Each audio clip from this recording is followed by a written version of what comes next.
Welcome. This is See Through. It is a podcast with me, Achuta Gopi, where we come together and we find hope, motivation, and encouragement along our spiritual paths. Today is a most extra special day. I want to thank you all for being here because it is, for me in New York, it is Govardhan Puja. Puja, Go Krida. It is the day of celebrating Govardhan Hill. Giriraj Maharaj ki jai. Shri Vrindavan Dham ki jai. Shri Radha Govinda Dev ki jai. So thank you all so much for being here. Thank you for participating in this online virtual celebration where we get the chance to come together no matter where we are, no matter who we're with or who we are not with, and we have a celebration all our own. So today is going to be all about the glories of Govardhan Hill. We started with those glories of Govardhan Hill last week, last Thursday, Friday, one of those days. All the days are muddled together, and we are continuing with the amazing, mystical, wonderful story of Govardhan Puja today, on the day in New York, when we're observing that this wonderful Govardhan Puja happened. Because of the way the moon travels and the way the earth moves, and so many places will celebrate it tomorrow. India celebrates it tomorrow. Many other places throughout the world celebrate it tomorrow. We're celebrating it today. So how wonderful is that? It is said that the Pratipad, so the day after the Amavasya, which was yesterday for us here in New York, just the Pratipad, so the first day of the waxing moon cycle, was the day that this Govardhan Puja was inaugurated. So we'll hear a little bit more about that. So it was inaugurated just after Diwali. So even 5,000 years ago, Krishna was celebrating Diwali. But before we do any of that, we have loads of prayers that we have to start saying, right? We have loads of things to do. So let us begin. Om Ajnanatimirandasya Gyananjana Shalakaya Chakshurun Militam Yena Tasmai Shri Guruve Namaha Nama Om Vishnupadaya Krishna Prishtaya Bhutale Srimate Bhakti Vedanta Swaminiti Namine Namaste Saraswati Deve Gauravani Pracharine Nirvishesha Shunyavadi Paschatya Deshatarine Jaya Shri Krishna Chaitanya Prabhu Nityananda Sri Advaita Gadadhara Shiva Sadi Gaura Bhakta Vrinda Hare Krishna Krishna Krishna Hare Hare Hare Rama Rama Rama Hare Hare Vancha Kalpatarubhyascha Kripa Sindhubhya Vacha Patitanam Pavanebhyo Vaishnavebhyo Namo Namaha Jai. So, of course, before we get started with all of that, because it is Kartik month, it is the month of Lord Damodar, it is the month of Shrimati Radharani, we are going to have to sing the Damodarastakam. Because what party would be complete without Damodarastakam, isn't it? Like, what would Kartik be? So because we get so many infinite amounts of blessings from reciting this Damodarastakam daily, let us recite it together. And if you can find that Diya emoji, please send it in. If you have a Diya ready at home, offer it. If you have a little electric LED lamp, offer that too, no problem. Send in all the things and really dive deep within the heart. Gather all of the prayers that are there and offer them up as we chant this wonderful Damodarastakam together. Shall we? Namami Shwarang Sachidanandarupam Lasat Kundalam Gokule Vrajamanam Yashoda Biolukala Davamanam Paramrishtamatyantato Drutya Gopya Rudantam Muhurnetra Yugmam Rijantam Karambojayugmena Satanka Netram Muhu swasakam patrire kankakanta Stita grevam damodaram bhaktivadam Iti driksalilabhir anandakunde Swagosham nimajantam akyapayantam Tadiyeshitagyesu bhaktarjitatam Puna prematastam satta vritti vande Ovaram deva moksham na mokshavadim va Nachanyam vrineham vareshadapiha Idam teva purnata gopala balam Sada me manasya virastam kimanye Idam te mukham vojam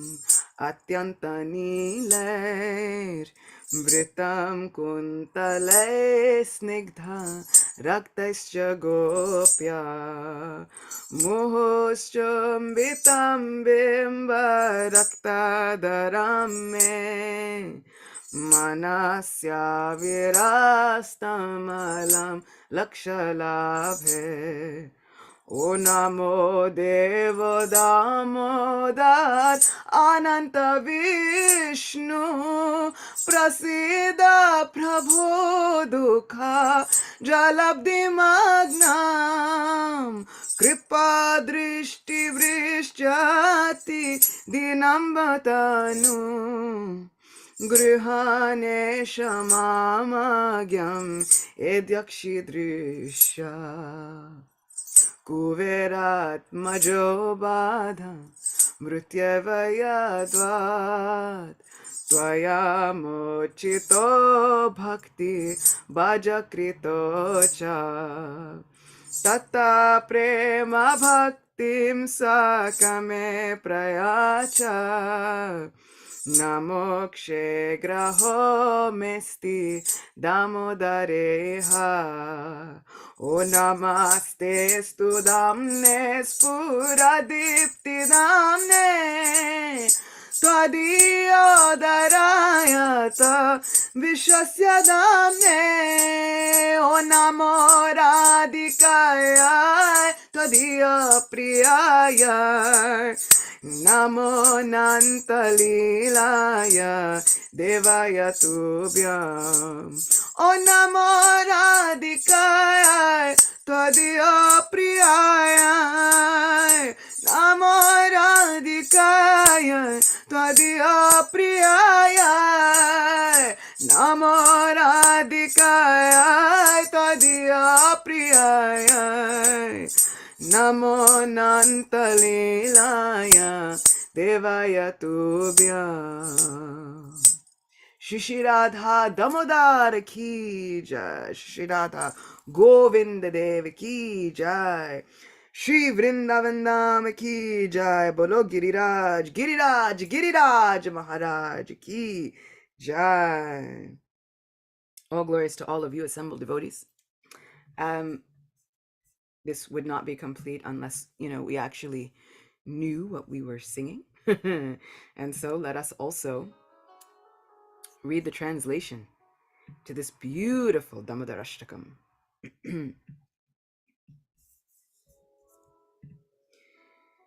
To the Supreme Lord, whose form is the embodiment of eternal existence, knowledge, and bliss, whose shark-shaped earrings are swinging to and fro, who's beautifully shining in the divine realm of Gokula, who, due to the offense of breaking the pot of yogurt that his mother was churning into butter, and then stealing the butter that was kept hanging from a swing, is quickly running from the wooden grinding mortar in fear of Mother Yashoda, but who has been caught from behind by her who ran after him with greater speed, to that Supreme Lord, Sri Damodar, I offer my humble obeisances. Seeing the whipping stick in his mother's hand, he is crying and rubbing his eyes again and again with his two lotus hands. His eyes are filled with fear, and the necklace of pearls around his neck, which is marked with 3 lines like a conch shell, is shaking because of his quick breathing due to crying. To this Supreme Lord Sri Damodar, whose belly is bound not with ropes but with his mother's pure love, I offer my humble obeisances. By such childhood pastimes as this, he is drowning the inhabitants of Gokula in pools of ecstasy, and is revealing to those devotees who are absorbed in knowledge of his supreme majesty and opulence that he is only conquered by devotees whose pure love is imbued with intimacy and is free from all conceptions of awe and reverence. With great love, I again offer my obeisances to Lord Damodar hundreds and hundreds of times. O Lord, although you are able to give all kinds of benedictions, I do not pray to you for the boon of impersonal liberation, nor the highest liberation of eternal life in Vaikuntha, nor any other boon which may be obtained by executing the 9 processes of bhakti. Oh my Lord, I simply wish that this form of yours as Balagopal in Vrindavan may ever be manifest within my heart, for what is the use to me of any other boon besides this? O Lord, your lotus face, which is encircled by locks of soft black hair tinged with red, is kissed again and again by Mother Yashoda, and your lips are reddish, like the bimba fruit. May this beautiful vision of your lotus face be ever manifest in my heart. Thousands and thousands of other benedictions are of no use to me. Now my favorite verse. O Supreme Godhead, I offer my obeisances unto you, O Damodar, O Ananta, O Vishnu, O Master, O my Lord, be pleased upon me. By showering your glance of mercy upon me, deliver this poor ignorant fool who is immersed in an ocean of worldly sorrows and become visible to my eyes.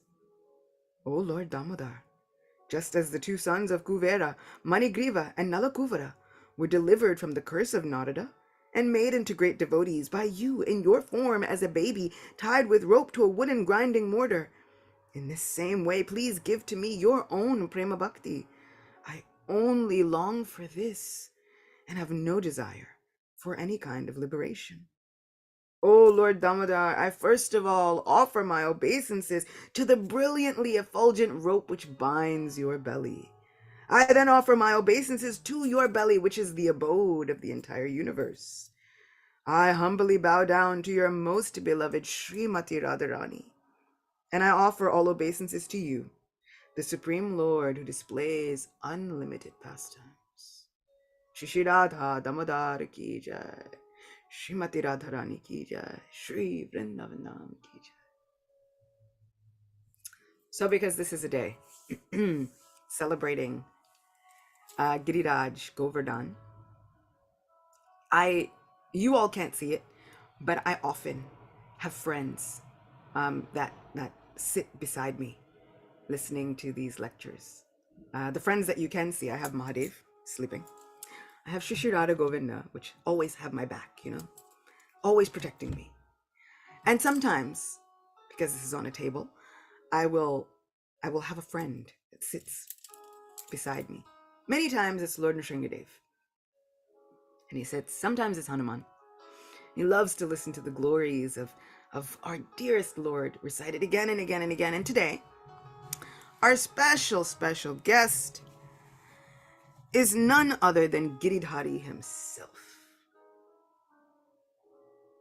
So please know that as we are reciting these glories, that Giridhari is here,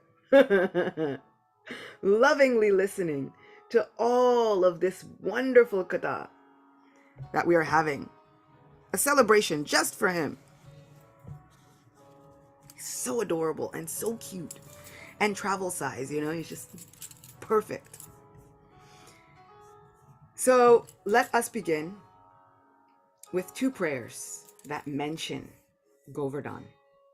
The first is a prayer recited by Kondinya Muni that we have been reciting during Purushottam Mas, but we will recite again. Govardhana daram vande gopalam goparupinam gokulotsavamishanam Govindam Gopika Priyam. I worship Gopal, the lifter of Govardhan Hill, who has a form of a cowherd boy. He is the festival of Gokula and the supreme controller of all. He is Govinda and the beloved of the gopis.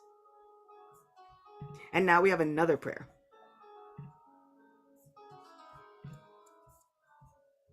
So this wonderful prayer is super simple, really amazing, very easy, and it gives us, just in such a bite-sized portion, it gives us the glory of all that Govardhan is.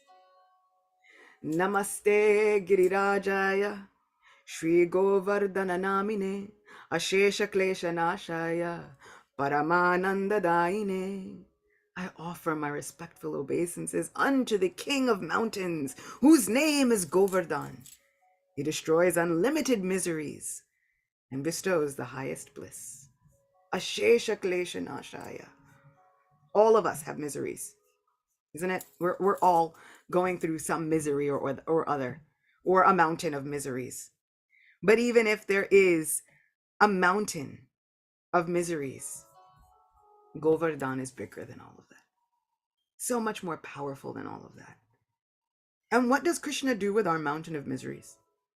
He lifts it on the little pinky balancing of his left hand, not the dominant hand, right? And that's the key. They say that it was not Krishna's dominant hand on purpose. Because any of you ever try to do something with your non-dominant hand, it's like we just like, the things that I do so dexterously, it's so wonderfully with my right hand. With the left hand, it gets a little bit like weird, even just, such a nice movement with my right hand. With my left hand, I have to like think about it. Gotta think about it. And so it's supposed to be more difficult to do things with the non-dominant hand, but Krishna lifts a mountain on the little finger of his non-dominant hand, just to show how easy it is for him to balance these problems, difficulties, completely eradicating any and all difficulties. So I pray for any of us, all of us who have any difficulties in our lives, in the entire world. Right? The world is riddled with problems, not just now, always. Since time immemorial, this material world has been riddled with problems. And so now I pray, oh Giriraj, oh Giridhari, you can eradicate all miseries, please. Please wipe away all those miseries. This is nothing for you. And because there is so much katha to get into, we're going to dive in. We're going to dive in as quickly as humanly possible. So chapter 24 of Krishna book is Worshipping Govardhan Hill. We're going to see how quickly we can go through not one, but 2 chapters of Krishna book. Oh my goodness. Let's see what we can do.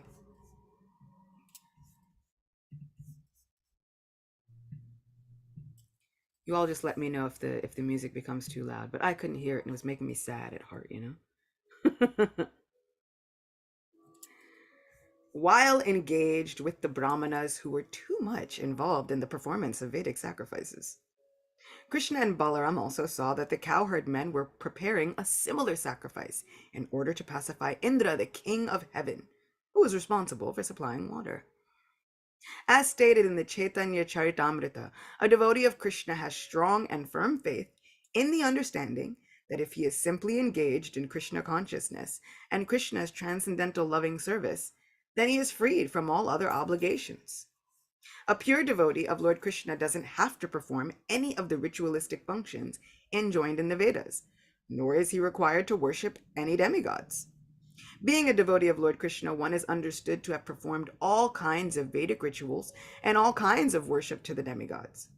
One does not develop devotional service for Krishna by performing the Vedic ritualistic ceremonies or worshiping the demigods, but it should be understood that one who is engaged fully in the service of the Lord has already fulfilled all Vedic injunctions. Now, sometimes we think, then why? Why should we do anything else? Well, because we are not engaged fully. Let's be honest. We need some help. And as long as we need some help, we are showing special personalities their due credit, right? I've likened it to if we needed to go and learn chemistry, we get a chemistry professor. But if we need some remedial help like me, the people who are not good at chemistry, you need a tutor, right? I need some like extra help. I need extra workbooks. I need tutors. I need all the help I can get. And so this is why we see so many people. So many times it seems as though it's like, why should we pay attention to Lord Indra or Lord Shiva if we have Krishna? Now, Krishna is about to give us a very big lesson for Indra's benefit. We'll see about that. But when it comes to Lord Shiva, he's a very special entity. And that kind of worship should never really be given up. Because he's the greatest Vaishnava. He's one of 5 personalities who can give us Krishna Prema. Govardhan is one. Lord Shiva is another. And Sanatan Goswami said that Lord Shiva increases one's love for Shri Krishna. And so we will hear, hopefully I'll get to all of the details. There are an unlimited amount of details. But one of my favorite details is how even Lord Shiva arrives for the worship of Govardhan Hill. I'll see. I'm hoping. Fingers crossed we'll get to read just that one little paragraph because it's so sweet. Continuing on. In order to stop all such activities by his devotees, Krishna wanted to firmly establish exclusive devotional service during his presence in Vrindavan. Because he is the omniscient personality of Godhead, Krishna knew that the cowherd men were performing for the Indra sacrifice. But as a matter of etiquette, he began to inquire with great honor and submission from elder personalities like Maharaj Nanda, who also happens to be his father. Krishna asked his father, "My dear father." So imagine, this little Giridhari Gopal that I showed you all, right? He's like 7. So imagine this same sweet-faced Giridhari Gopal. He's walking up, asking a question. "My dear father, what is the arrangement going on for a great sacrifice? What is the result of such a sacrifice? And for whom is it meant? How is it performed? Will you kindly let me know? I'm very eager to know this procedure, so please explain to me the purpose of this sacrifice." Upon this inquiry, his father Nanda Maharaj remained silent, thinking that his young boy would not be able to understand the intricacies of performing the yagya. Krishna, however, persisted. "My dear father, for those who are liberal and saintly, there is no secrecy.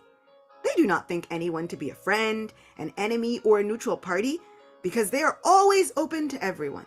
And even for those who are not so liberal, nothing should be kept secret from the family members and friends, although secrecy may be maintained for persons who are inimical. Therefore, you cannot keep any secrets from me. All persons are engaged in fruitive activities. Some know what these activities are, and they know the result, and some execute activities without knowing the purpose or the result. A person who acts with full knowledge gets the full result. One who acts without knowledge does not get such a perfect result. Therefore, please, let me know the purpose of the sacrifice you are going to perform. Is it according to Vedic injunction? Or is it simply a popular ceremony? Kindly let me know in detail about the sacrifice." So Krishna is also giving us a very important lesson here. You ever meet people and, we ever meet ourselves and we've been going through this Krishna consciousness for however many long decades, right? And then you think, why do you bow down when you enter a temple? Why do you take water when you enter the temple? Why is this water sweet? Why are we wearing tilak? Why are we doing any of those things? And we have no idea. We kind of heard in a bhakti class that we were supposed to do it, right? And it was like Bhakti 101, and we were just doing it, and we have no idea why we're doing the things that we're doing. Krishna is giving us a really big lesson. He's saying, is it just ritualistic? Or do you know why you're doing this? Why are you performing such a great sacrifice? Why? Because if you don't know why you're doing it, you don't get the full result. Like, you don't get the full benefit. But if you know why you're doing it and you do it with full knowledge of why we are doing these things, you get the highest benefit available. Hmm. So it behooves us to start to research and figure out, why are we doing these things? Why are we doing it all? I would have appeared before you all with T-Log, but I was kind of in a rush. So I'll have to wait till later. But, why are we doing these things? Why do we bow down when we enter the temple? To understand that we are offering our body, minds, heart, soul, everything in service to the divine supreme person. The moment we enter that temple, we are offering obeisances, which means, oh my Lord, I offer not just whatever service I've come here to offer. I offer you myself. I give you all of me. I I lay down flat on the floor before you. Take all of me. Accept me. Use me in your service. Why are we marking our bodies with tilak? To mark that this is a temple of my supreme Lord. I've given myself and all that I am in service to my supreme best friend. So much so that I will take the clay of the earth that the Lord has blessed and place it upon my body. Gets sweeter, doesn't it? The moment we start to understand the reasons why we do things, it gets sweeter and sweeter, and it bursts forth from the heart. Not simply a matter of routine. It is with a complete knowledge of, this comes from my heart. Let me give my Lord my heart in everything that I do. So Krishna is now telling his father, do you know why you're performing this sacrifice? Is it just popular, or do we do this from the heart? Like, what's the deal? So let's see now. On hearing this inquiry from Krishna, Maharaj Nanda replied, my dear boy, this ceremonial performance is more or less traditional. Because rainfall is due to the mercy of King Indra and the clouds are his representatives, and because water is so important for our living, we must show some gratitude to the controller of this rainfall, Maharaj Indra. We are arranging, therefore, to pacify King Indra, because he has very kindly sent us clouds to pour down a sufficient quantity of rain for successful agricultural activities. Water is very important. Without rainfall, we cannot farm or produce grain, and without grain, we cannot live. Therefore, rain is necessary for successful religious ceremonies, economic development, and ultimately liberation. So we should not give up this traditional ceremonial function. If one gives it up being influenced by lust, greed, or fear, then it does not look very good for him. Nanda Maharaj also secretly indicated that because of all the rainfall and the grains and all of the things, and because of these many sacrifices, he has gotten a wonderful son like Sri Krishna. So Nanda Maharaj is saying, yes, this is kind of a tradition, but also because of traditions like this, I've gotten such a good son like you. After hearing this, Krishna, the Supreme Personality of Godhead, in the presence of his father and all the elder cowherd men of Vrindavan, spoke in such a way as to make the heavenly King Indra very angry. He suggested that they forego the sacrifice. His reasons for discouraging the sacrifice performed to please Indra were twofold. First, as stated in the Bhagavad Gita, there is no need to worship the demigods for any material advancement. All results derived from worshipping the demigods are simply temporary, and only those who are less intelligent are interested in temporary results. Now, it is also very important to note that what Krishna is speaking here is a little bit of impersonalism with an understanding of reincarnation. So he is saying this to make Indra angry. So it is not that, I know sometimes we take this little bit and then we put that on everything, It is simply foolish to acknowledge the demigods and all of these things. It would be like saying that, yes, we acknowledge the president, and it is foolish to acknowledge any of his representatives. We're like, well, as a matter of etiquette, we probably should acknowledge the ambassadors, the delegates, the diplomats, all of them. We kind of give them their importance if they're standing in front of us. Maybe not in our daily lives, because we're like, look, I have nothing to do with that. we are worshiping God, the supreme president. And if that's the case, then we show a proper amount of respect to the presidential representatives, which are all of the demigods. So it is important to note that Krishna is saying these things for a reason. It is actually kind of impersonalism with a touch of reincarnation. So he's giving a little backwards philosophy. So let's see what else he does. Second, whatever temporary result one derives from worshiping the demigods is actually granted by the permission of the Supreme Personality of Godhead. It is clearly stated in the Bhagavad Gita, Maeva Vihitan Hitan. Whatever benefit is supposed to be derived from the demigods is actually bestowed by the Supreme Personality of Godhead. Without the permission of the Supreme Personality of Godhead, one cannot bestow any benefit upon others. But sometimes the demigods become puffed up, or their egos are inflated, by the influence of material nature, thinking themselves all in all. They forget the supremacy of the personality of Godhead. In Srimad Bhagavatam, it is clearly stated that in this instance, Krishna wanted to make King Indra angry.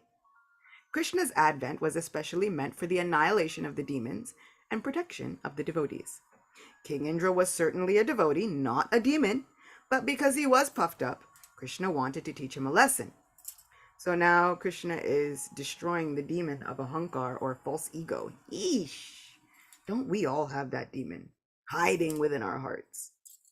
He first made King Indra angry by stopping the Indra Puja, which had been arranged by the cowherd men in Vrindavan. With this purpose in mind, Krishna began to talk as if he were an atheist, supporting the philosophy of karma mimamsa. Advocates of this philosophy do not accept the supreme authority of the personality of Godhead. They put forward the argument that if anyone works nicely, the result is sure to come.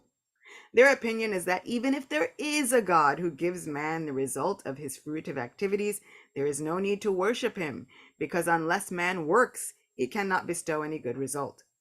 They say that instead of worshiping a demigod or even God, people should give attention to their own duties, and thus the good result will surely come. Lord Krishna began to speak to his father according to these principles of the karma mimamsa philosophy. My dear father, he said, I do not think you need to worship any demigod for the successful performance of your agricultural activities. Every living being is born according to his past karma and leaves this life, simply taking the result of his present karma.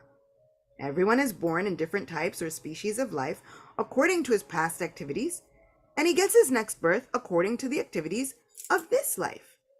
Different grades of material happiness and distress, comforts and disadvantages of life are different results of different kinds of activities from either the past or present life. So we might hear many people spouting this kind of philosophy. It is incomplete. So many people will try to tell us, why are you so worried about this Krishna consciousness and being so religious? You just do good things and then good is sure to come. Yes. However, we also have a Krishna factor. And Krishna makes the impossible possible. So later on in Krishna book, we hear of a king, Maharaj Nriga. He was doing so many amazing things, right? He was doing good because once you do good, all good comes back to you. And somehow he made a mistake. Not even of his own accord. It was not his fault. But this mistake happened. And then he was bound to take the form of a lizard. This is why we need the Krishna factor. Krishna makes the impossible possible. Krishna covers all mistakes that might occur. That Krishna factor covers all of our imperfections, all of our shortcomings. Krishna promises, I carry what you lack, I preserve what you have, and we are all lacking. So if there are mistakes made within the course of our devotional service, and there will be, because we are fallible, but Krishna is Achyuta, he is infallible. He can cover all of those mistakes. So because Krishna is espousing this philosophy, we are seeing what's happening, and he's doing it for a reason. So I urge you all we know we will hear that philosophy. Some of us may have even spoken that philosophy to others, right? It's all due to your karma. You don't need to worry about anything else. Just worry about your actions and the good karma or the bad karma. Krishna is superior to all karma. That karma is not eternal. Yes, you take it with you, but Krishna assures you that if we worship him, he supersedes all the karma and all karmic activities. Because I guarantee you, there's no reason I should be a devotee right now. I don't know what good or bad I must have done, but it cannot be so good that I am here now, able to spend my every day speaking Krishna Katha with all of you. There is no amount of good activity we could have performed to be able to be here in this moment today, right here, right now, making our lives perfect. I promise you, this is the perfection of our lives. It is better than anything good we could have done. It is better than any charity we could have given. It is better than any philanthropic deed we could have performed. We are getting causeless mercy. Somehow, the benevolent glance of Sri Krishna fell upon us. Some way, somehow, probably due to the kindness of some Vaishnav somewhere. Right? You know? Probably due to the kindness, the unlimited kindness of some Vaishnav somewhere. Srila Prabhupada. All of our millions of spiritual teachers from so many different traditions, so many different lineages. Some spiritual personality somewhere enabled us to be here in this moment. So it is not all just due to our karmic activities, because there's nothing that we could have done that could have readied us for such good fortune. This is mercy. But Krishna is saying this for a reason, you know, of course. So, Krishna speaks all of these things, different grades of material happiness and distress, comforts and disadvantages of life, are different results of different kinds of activities from either the past or present life. Maharaj Nanda and other elder members argued that without satisfying the predominating God, one cannot derive any good results simply by material activities. This is actually the fact. For example, it is sometimes found that in spite of first-class medical help and treatment by a first-class physician, a diseased person dies. It is concluded, therefore, that the first-class medical treatment or the attempts of a first-class physician are not in themselves the cause for curing a patient. There must be the hand of the Supreme Personality of Godhead. Similarly, a father's or mother's taking care of their children is not the cause of the children's comfort. Sometimes it is found that in spite of all care by the parents, the children go bad or succumb to death. Therefore, material causes are not sufficient for results. There must be the sanction of the Supreme Personality of Godhead. Nanda Maharaj therefore advocated that in order to get good results for agricultural activities, they must satisfy Indra, the superintending deity of the rain supply. Lord Krishna nullified this argument, saying that the demigods give results only to persons who have executed their prescribed duties. The demigods cannot give any good results to the person who has not executed the prescribed duties. Therefore, demigods are dependent on the execution of duties and are not absolute in awarding good results to anyone. So why should one care about them? My dear father, Lord Krishna said, there is no need to worship the demigod Indra. Everyone has to achieve the result of his own work. We can actually see that one becomes busy according to the natural tendency of his work, and according to that natural tendency, all living entities, whether human beings or demigods, achieve their respective results. All living entities achieve higher or lower bodies and create enemies, friends, or neutral parties only because of their different kinds of work. One should be careful to discharge duties according to his natural instinct and not divert attention to the worship of various demigods. The demigods will be satisfied by proper execution of all duties, so there is no need to worship them. Let us rather perform our prescribed duties very nicely. Actually, one cannot be happy without executing his proper prescribed duty. One who does not therefore properly discharge his prescribed duties is compared to an unchaste wife. The proper prescribed duty of the Brahmanas is the study of the Vedas. The proper duty of the royal order, the Kshatriyas, is engagement in protecting the citizens. The proper duty of the Vaishya community is agriculture, trade, and protection of the cows. And the proper duty of the Shudras is service to the higher classes, namely the Brahmanas, Kshatriyas, and Vaishyas. We belong to the Vaishya community, and our proper duty is to farm, trade, agricultural produce, and protect cows, or take to banking. Krishna identified himself with the Vaishya community because Nanda Maharaj was protecting many cows, and Krishna was taking care of them. He enumerated 4 kinds of business engagements for the Vaishya community, namely agriculture, trade, protection of cows, and banking. Although the Vaishyas can take to any of these occupations, the men of Vrindavan were engaged primarily in the protection of cows. Krishna further explained to his father, the cosmic manifestation is going on under the influence of the 3 modes of material nature, goodness, passion, and ignorance.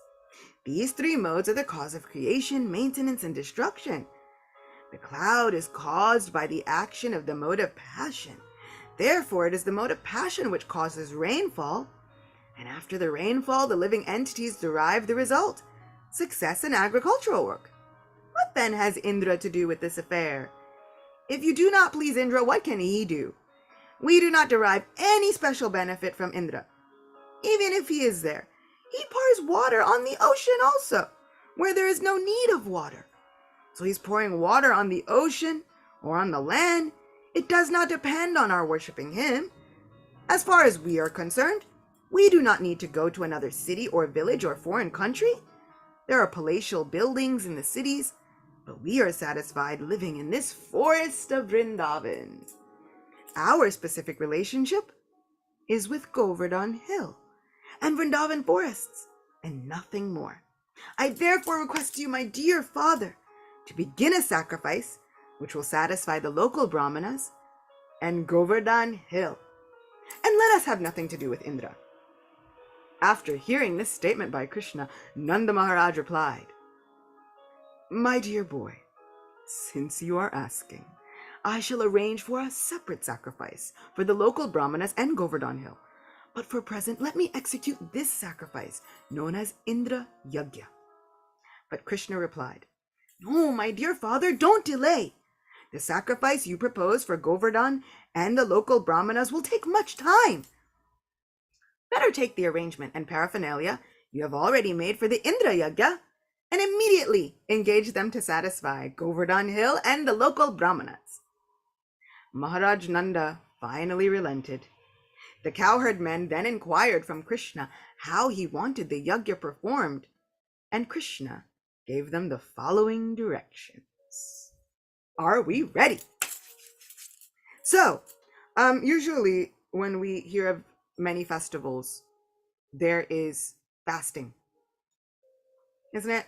You know, you get a festival and everybody has to fast. Now you get a festival by 7-year-old Krishna. And imagine how cute it would be. Like anybody who's ever spoken to a 7-year-old, just imagine.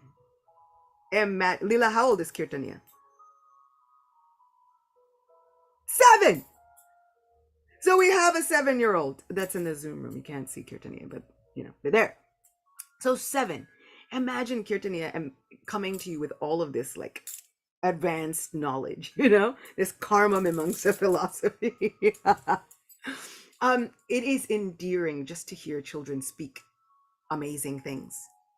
And so I really love it when you get to speak to the children who are the age of Krishna or the age of even Prahlad Maharaj at these kinds of pastimes. And you think, how incredible. I really probably would do whatever you wanted me to do. Just because it sounds so sweet when you say it. So everybody is saying, so what should we do, Krishna? Please tell us.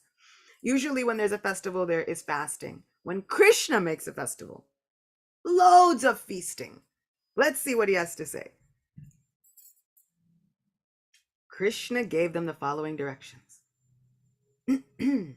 Prepare very nice foods of all descriptions from the grain and ghee collected for the yagya.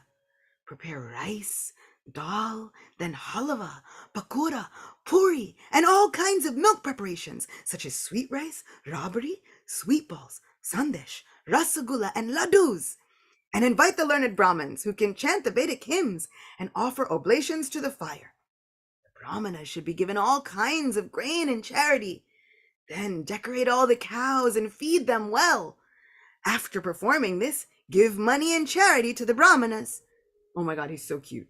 What a beautiful little organizer he is, you know? He's just giving little orders with little arms pointing in many different directions. So adorable.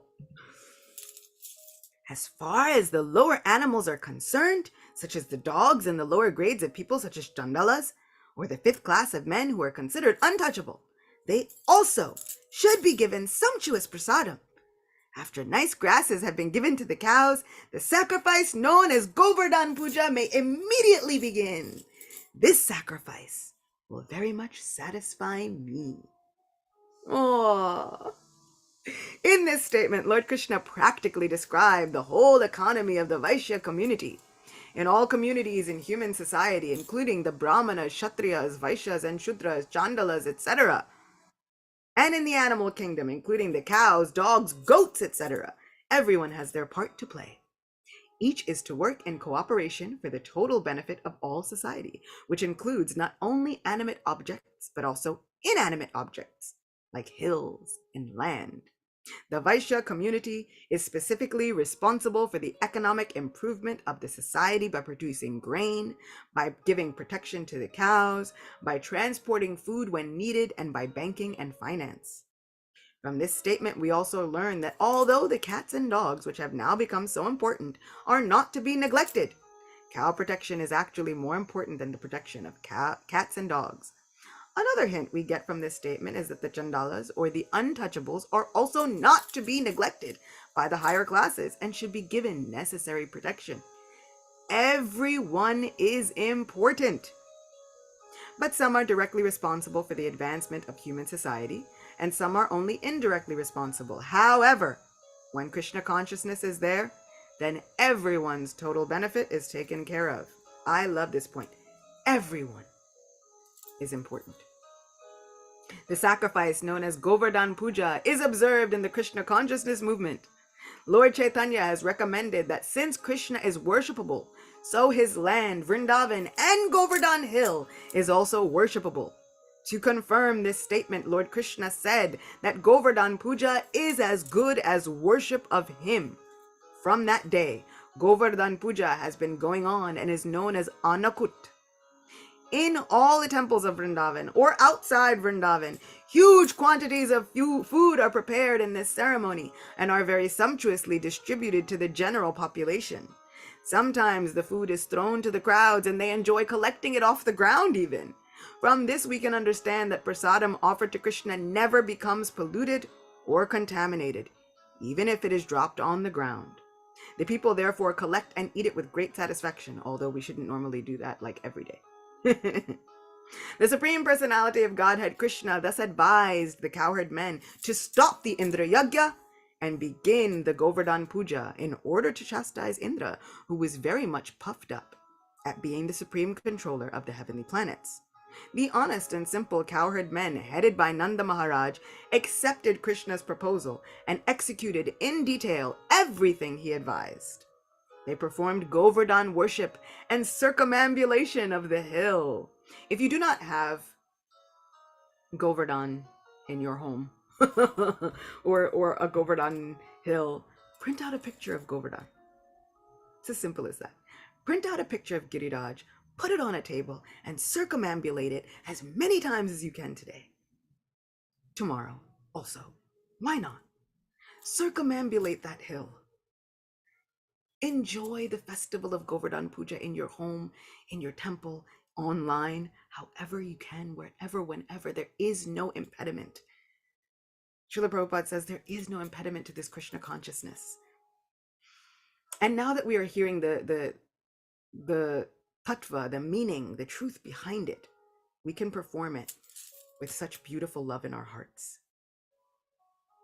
So even if you're thinking, I don't know, this is not my tradition, this not, okay, I get it. But just try and go with a little faith today. Give a little faith to this process today. And just watch how it makes your day better.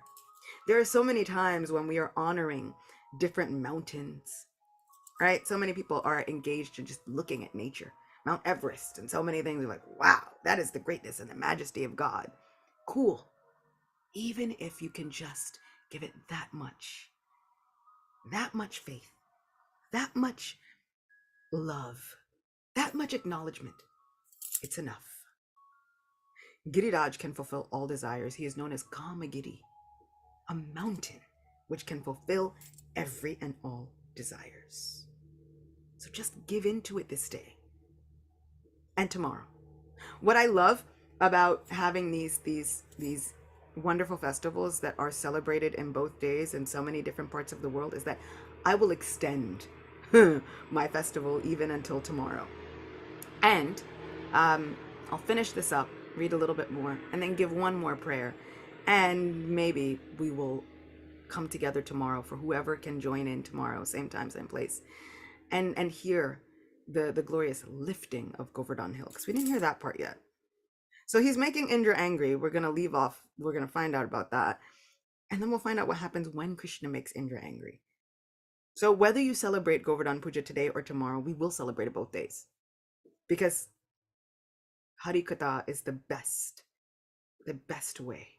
Telling these stories and pastimes is the best way of observing such a festival. Speaking these glories again and again and again is like chanting the kirtan of the holy name, which if anybody knows me knows I'm very fond of. So, I've now made it a thing. We'll be back here tomorrow too. So let me finish.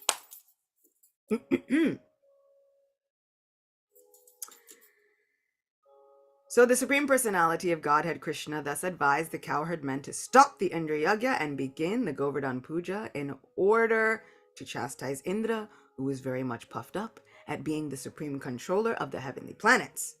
The honest and simple cowherd men, headed by Nanda Maharaj, accepted Krishna's proposal and executed in detail everything he advised. They performed Govardhan worship and circumambulation of the hill. Following the inauguration of Govardhan Puja, people in Vrindavan still dressed nicely and assemble near Govardhan Hill to offer worship and circumambulate the hill, leading their cows all around. According to the instruction of Lord Krishna, Nanda Maharaj and the cowherd men called in learned brahmanas and began to worship Govardhan Hill by chanting Vedic mantras and hearing and offering prasadam. There we go. The inhabitants of Vrindavan assembled together, decorated their cows, and gave them grass. And when I say decorating their cows, they really decorated them with gold and silver, literally. Keeping the cows in front, they began to circumambulate Govardhan Hill. The gopis dressed themselves very luxuriantly and sat in bull-driven carts, chanting the glories of Krishna's pastimes. The brahmanas assembled there to act as priests for Govardhan Puja, offering their blessings to the cowherd men and their wives, the gopis. When everything was complete, Krishna assumed a great, huge, transcendental form and declared to the inhabitants of Vrindavan that he was himself Govardhan Hill, in order to convince the devotees that Govardhan Hill and Krishna himself are identical. Then Krishna began to eat all the food offered there. The identity of Krishna and Govardhan Hill is still honored, and great devotees take stones from Govardhan Hill and worship them exactly as they worship the deity of Krishna in the temples. The followers of the Krishna consciousness movement may therefore collect small rocks or pebbles from Govardhan Hill and worship them at home, because this worship is as good as deity worship. However, the caveat is someone should give it to you. Do not take it personally. Otherwise, if you take it, the Lord decides to kind of balance out the scales and take something from you that he deems to be in balance. And whatever the Lord deems is only the Lord knows, right? So there's a little bit of a trepidation. Be careful. If someone gives it to you, however, that's different. And so my mom was even given a Govardhan Shila. He's Govardhan Lam. Really cute. Adorable. We worship him. So if you've been given a Govardhan Shila, or even if you are in a temple where there is engaged in Govardhan worship, it's non-different. You have the good fortune of having worshipped Govardhan, circumambulating Govardhan. It does not matter. Do all the things. And like I said, even if you don't have one, print out a picture of your favorite looking Govardhan Shila. Circumambulate it today. Just as good. The form of Krishna, who began to eat the offerings, was separately constituted. So he was different, right? And Krishna himself, along with the other inhabitants of Vrindavan, offered obeisances to the deity, as well as Govardhan Hill. So Krishna offered obeisances to himself. In offering obeisances to the huge form of Krishna and Govardhan Hill, Krishna declared, "Just see how Govardhan Hill has assumed this huge form and is favoring us by accepting all the offerings." Krishna also declared at that meeting, "One who neglects the worship of Govardhan Puja, as I am personally conducting it, will not be happy. There are many snakes on Govardhan Hill, and persons neglecting the prescribed duty of Govardhan Puja will be bitten by these snakes and killed. In order to assure the good fortune of the cows and themselves, all people of Vrindavan near Govardhan must worship the hill as prescribed by me." Thus, performing the Govardhan Puja sacrifice, all the inhabitants of Vrindavan followed the instructions of Krishna, the son of Vasudev, and afterwards they returned to their respective homes. Thus ends the Bhaktivedanta purport of the 24th chapter of Krishna worshipping Govardhan Hill. Shri Giriraj Maharaj ki jai. Govardhan Giridhari Krishna ki jai. Okay. Just stick with me for a couple more minutes. We'll just a few more minutes, promise. So, from Garga Samhita, because we all know I love Garga Samhita, I wanted to read a little bit about this inauguration of Govardhan Puja. Okay. So this is a chapter within a section of Garga Samhita called Giriraj Khanda. He has his own section of Garga Samhita because Giriraj is that amazing. I can tell you firsthand experience. He is literally that amazing. So amazing. So this chapter is called The Great Festival of Giriraj. Ooh, I love it. Sri Narada said, after hearing Shri Krishna's words, Nanda, Sananda, and the other rulers of Braj were filled with wonder. Abandoning what they had done, they performed the worship of Govardhan Hill. O king of Mithila. So this is, as we know, a conversation between Narada and a great king. Taking many offerings, King Nanda, Yashoda, their two sons, Krishna and Balaram, and even Garga Muni, who is the author of Garga Samhita, all eager and joyful, went to worship Govardhan Hill. Quickly climbing on a wonderfully decorated great elephant, chained with golden shackles, Nanda went with the many cows and with the wealth of the autumn harvest to the edge of Govardhan Hill. He looked like Indra himself, accompanied by his own beloved. Bringing the ingredients for the performing the yagya, the Nandas, Upanandas, and Vrishabhanus, along with their wives, children, and grandchildren, went to Govardhan Hill. So literally everyone was there.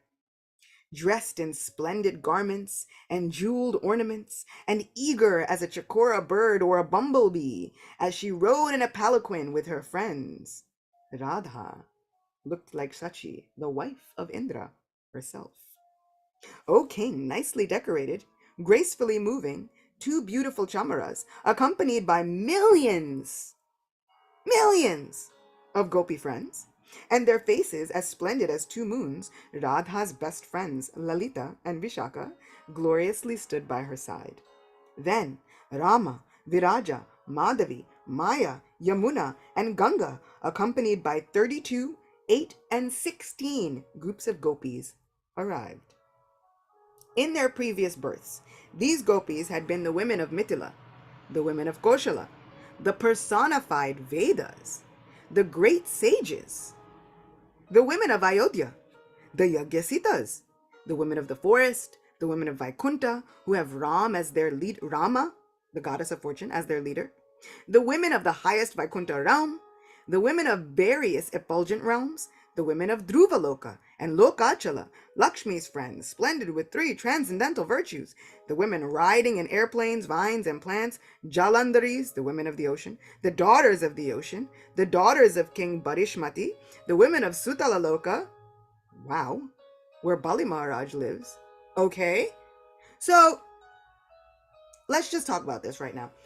People from everywhere in all the various realms of the universe and beyond have congregated and have now taken birth as gopis. It does not matter who you are, where you are. Krishna does not forget you. How incredible is this? So, Sutalaloka, the Apsaras, and all the Serpent's King's daughters, now as girls of Braj, nicely decorated, and their hands splendid with many offerings, they approached Govardhan Hill. Then the Gopa men, adolescents and boys, dressed in yellow garments, wearing turbans crowned with peacock feathers, decorated with beautiful necklaces, gunjas, and forest garlands, and holding new flutes and sticks, they all came together. Many people are very fond of wearing turbans on Govardhan Puja. Later on, I'm hoping, everything planned, I'm going to the temple. Of course I'm going to put on a turban, why not? Hearing of the Govardhan festival from my own mouth, this is Narada speaking, carrying the Ganga in his matted locks, wearing a necklace of skulls, his body anointed with the powder of bones, decorated with a necklace and bracelets of many snakes, reeling from having drunk the Datura poison, accompanied by Parvati and his many associates, and riding on his carrier Nandi, our favorite Lord Shiva came to the circle of Govardhan Hill. Hara Hara Mahadev! And Giriraj Maharaj ki jai. Everyone is coming. Guys, we cannot be left out of this festival. Many thousands of Rajarshis, Vipra Rishis, Sura Rishis, Siddheshas, Yogeshwaras, Paramahamsas, and Brahmanas came to see Govardhan Hill. O king, its stones were jewels, its many peaks were golden, and its form appeared splendid with intoxicated bees, beautiful caves, and swiftly flowing streams. Govardhan Hill was like a great elephant. Then, manifesting human-like forms and bearing auspicious gifts in their hands, the mountain kings, headed by Mount Meru and Mount Himalaya, offered their respectful obeisances, bowing down to the human-like form of Govardhan Hill. Following Krishna's instructions, I know! Isn't it such a wow moment? Following Krishna's instructions, can we just imagine?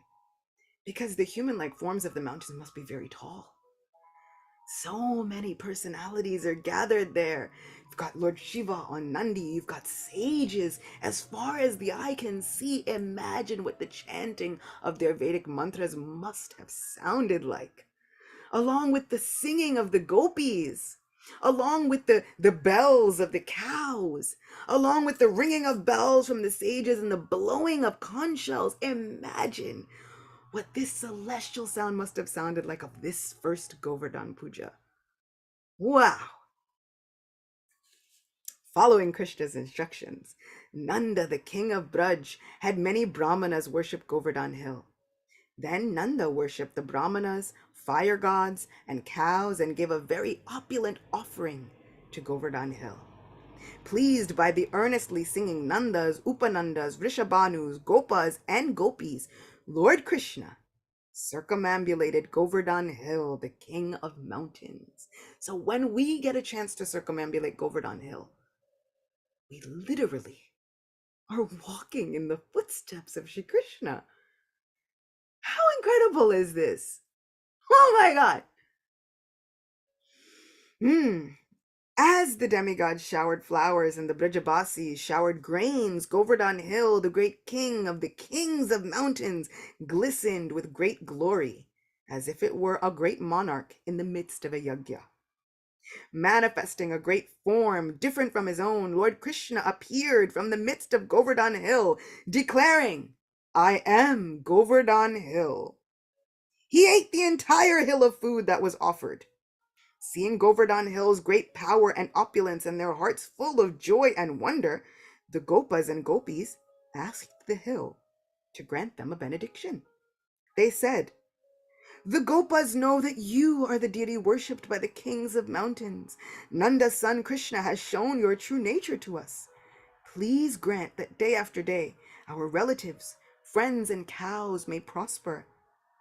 Sri Narada said, manifesting a handsome divine form decorated with a crown and armlets, Govardhan Hill, the king of the kings of mountains, said, so be it, and suddenly disappeared. The Nandas, Upanandas, Vrishabhanus, Balaram, Suchandra, King Vrishabhanu, King Nanda, Krishna, and all the Gopas, Gopis, and cows, the Brahmanas, the Siddhas, and Yogeshwaras, headed by Lord Shiva, as well as everyone else, bowed down and worshipped Govardhan Hill. Then, happy at heart and all their desires fulfilled, they returned home. In this way, I have described to you Sri Krishna Chandra's transcendental pastime of offering a great festival to worship Govardhan Hill, the king of the kings of mountains. This wonderful and purifying narration frees people from the greatest sins. Shri Giriraj Maharaj Ki Jai. Okay, just for a couple more details. So, they offered Giriraj everything that Krishna said that they should offer. Mountains and mountains and mountains of food. And then we heard how Giriraj appeared in such a huge form. Krishna expanded himself just to convince everyone that when Krishna tells you to do something, it always works out. And this is the crux of this story, because sometimes we can think, okay, Krishna, you are giving me this instruction for my life. How do I know this is really you? Somehow or other, he always appears in a form to let you know, I am telling you exactly what you should do. Right? So Krishna appears in a grand form with armlets, crown, anklets, the whole deal. And he says, I am Govardhan Hill. And he starts to immediately, with his big, massive arms and hands, pick up handfuls and mountains of food, and he eats them. And he's eating them. And they've brought gallons of water from so many holy rivers and places, and Govardhan begins to drink them. And anyone who knows this story knows that our favorite part is as Govardhan eats, the quantities of food are diminishing, right? They're getting less and less and less. And as those quantities of food are finished, people from neighboring villages are bringing more and more quantities of food. And Govardhan is calling out, Anior, give me more. His appetite is endless. Huge hill, manifested from the very heart of Sri Krishna. So because Govardhan is manifested from the heart of Sri Krishna, everything is as unlimited as Krishna's heart is as unlimited. So his hunger is unlimited. Anior, give me more. And so they all bring more. And he eats all of it. And he calls out, Anior, give me more. And they think, well, we're running out of things to offer you. What do we do? The villages are now running out of offerings. They're running out of villages to offer. They're running out of everything. They all turn to the great Guru of Braj, none other than Sri Balaram, who was known as Dao Guru. They say, Balaram, help. What do we do? Balaram, smiling knowingly, he comes and he gives one small quantity of food, but on top he places a tulsi leaf. Because Balaram is very intelligent. And he offers this. He says, Oh, Govardhan, will you please accept this offering? And Govardhan takes that offering, and then he is quite satisfied. No more Anior. And so we understand that when we offer it with Tulsi, it fully satisfies Krishna. Then,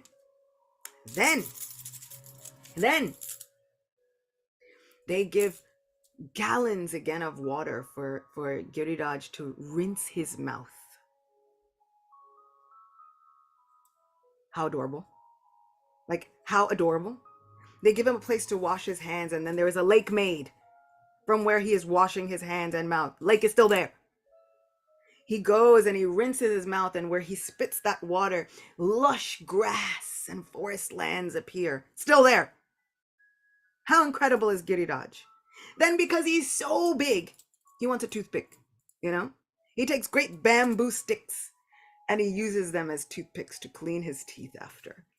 I'm like, how cute is this massive, humongous form of Krishna?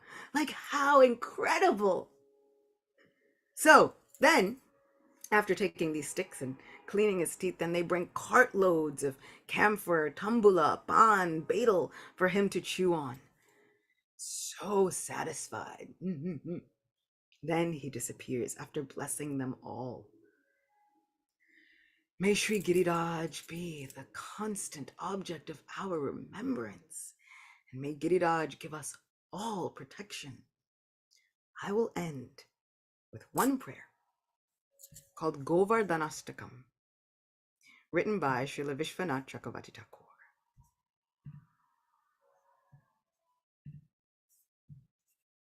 This prayer says, May Govardhan hill, which by Krishna's mercy became the king of all mountains and received the respectful tribute of its arch-enemy Indra, fulfill my desire.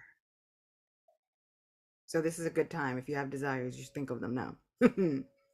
As it was held above the earth, it became so filled with happiness by experiencing the softness of its beloved Krishna's lotus hand. It did not even know it was being struck by Indra's thunderbolt. May Govardhan fulfill my desire. Trying to collect a toll, Krishna quarreled there with King Vrishabhanu's daughter, Sri Radha. The personified Vedas yearned to listen to that quarrel. May Govardhan fulfill my desire. Bathing in a nearby lake, the elephant of a pleasant breeze, covered with pollen of kadamba and other flowers, gracefully plays there. May Govardhan hill fulfill my desire. Does the sweet fragrance of Govardhan come from the musk deer who relax there? Or from the Lord who plays there? Or is it Govardhan's own natural scent? Oh, may Govardhan hill fulfill my desire. Searching there for Lord Hari on the path of his flute music, the astonished deer do not find him. May this Govardhan hill fulfill my desire. As the divine couple, Shri Radha Govinda, travel on the Ganges there, the boat began to sink in the middle. Krishna was splendidly handsome, as Radha clung to his neck. May Govardhan hill fulfill my desire. Without taking shelter of the feet of the hill that is the best of Lord Hari's servants, and full of love for that divine king and queen, how is it possible to attain pure devotional service? May Sri Govardhan hill fulfill my desire. May the reader of these 8 verses glorifying Lord Hari's greatest servant, his heart melting with pure love, quickly attain direct service to the lotus feet of Shri Radha Madhava, Shri Radha Govinda, Shri Radha Damodar, Shri Radhe Shyam. May Govardhan hill fulfill all our desires. Shri Govardhan hill ki jai. So tomorrow we'll talk about many of those things that happened. We'll talk about how Govardhan was lifted by Shri Krishna. Giridhari will be back again to preside over all of this Harikatha. And we will hear about some of those enchanting lakes and rivers and things that were formed just from the lifting of Govardhan Hill. So today, or tomorrow, is the day that Govardhan Hill was lifted. 2 days after. So on the Pratipat, which is day 1 of the new lunar cycle, Govardhan Puja is celebrated. Tritiya, 2 days, on the 3rd day, things start to get a little shaky. So we'll find out. So it's kind of good that we are taking this day by day. It's kind of going in the theme. So day 3, things get a little bit hairy. And we'll figure out what happens when people follow God's advice. We'll see what happens for all of us when we follow God's advice. Until then, thank you all so much for being with me. I have loved every moment of this, and I have needed it with every bit of my heart. So I appreciate all of you. You all are like wish fulfilling trees, being here with me. I am sending my prayers out to every single one of you, as I hope that you are sending your prayers out to me. I'm accepting them within my heart. Thank you is not enough. So I'll see you again tomorrow. Where we'll continue the Harikatha. I really hope that you can be here. If you can't, please know that my prayers are with you anyway. But I'll see you same time, same place here tomorrow. Hope we'll grow in greater and greater numbers. Please tell your friends. Let's all celebrate together. Until then, Giriraj Maharaj ki jai, Shri Vrindavan Dham ki jai. May all the blessings of the holy Dham of Shri Vrindavan be and upon each and every one of you. May Shri Vrindavan protect us all. Shri Shri Radha Govinda Devi ki jai. Kirtaniya Devi ki jai. Thanks for being here and being our 7-year-old representative of what Shri Krishna would have been like. Thank you for being here. Thank you for allowing me to serve all of you in this way. This is the best fortune of my whole life. I love each and every one of you. My prayers are with you. Enjoy your Govardhan Puja, friends. Send photos, send updates, send pictures of deities and happiness. Please let us all celebrate together. See you again tomorrow. Hare Krishna. Hare Krishna, Gopi.